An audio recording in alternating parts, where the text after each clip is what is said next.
My name is Tony Musumba and I teach physics at Bismarck State College.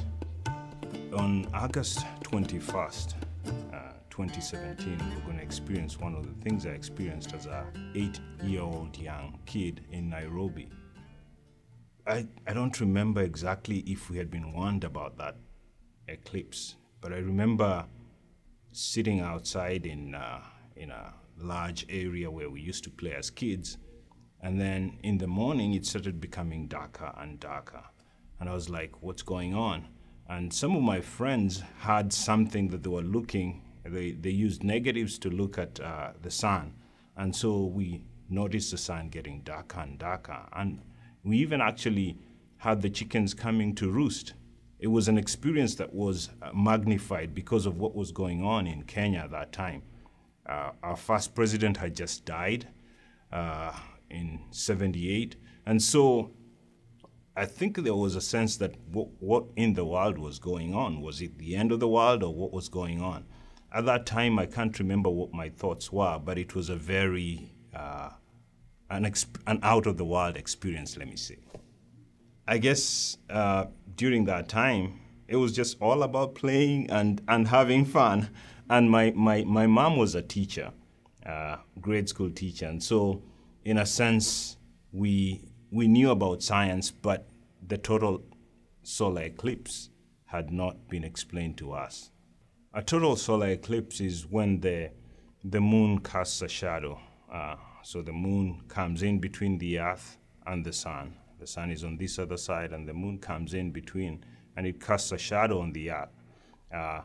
And it's a rare event because the earth and the moon have an orbital plane where the earth goes around on a plane and the moon also goes down on a plane, but they're actually not on the same plane. They're not on the, if you think about a tabletop, they're not on the same tabletop. So if the moon is up there, it's going to be really rare for them to align so that the shadow will fall on the earth. My recollections have changed because I was like, as an 8-year-old, your memory is frail because I didn't journal. I like to journal now, but at that time I didn't journal. And so I had to ask my friends who were the same age as I was at that time, what do you remember about the solar eclipse? And there were a couple of people who were on the path of totality, and for them it went totally dark. In places like Voi and Taveta, where the path of totality was over the national parks and where people go for safaris. Yeah, it's an amazing opportunity and as a scientist. And this is an event that I'm not going to see in maybe 10 more years. So it means a lot to me and my family, not just me. I want my kids to also see that. And I've seen a lot of people in the US who are actually doing that, getting their kids and going with them to see that. And it's amazing that it's happening in the US, which is very accessible. We have great roads, we have great hospitality too. And so it's not going to be like being in Kenya. It's a great place for safaris, but sometimes the accessibility can be really tough. And that's why I'm really interested in going to see the total solar eclipse in Wyoming. That's where I'm going to be looking at the total solar eclipse. Torrington turns out to be on the path of totality.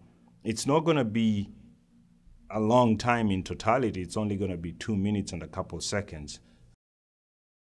One of the most interesting things about eclipses is the fact that actually scientists can use the data that they get for eclipses to understand how space weather works. There are times when during the eclipse, because the moon blocks the sun, you can see the corona. And so some scientists have actually assigned a couple of telescopes along the path of totality to different scientists and amateur scientists and do some science with it. So it's not just recreational, which I think I benefit more from the aspect of the awesomeness of the total solar eclipse, but I think there's also some value to it.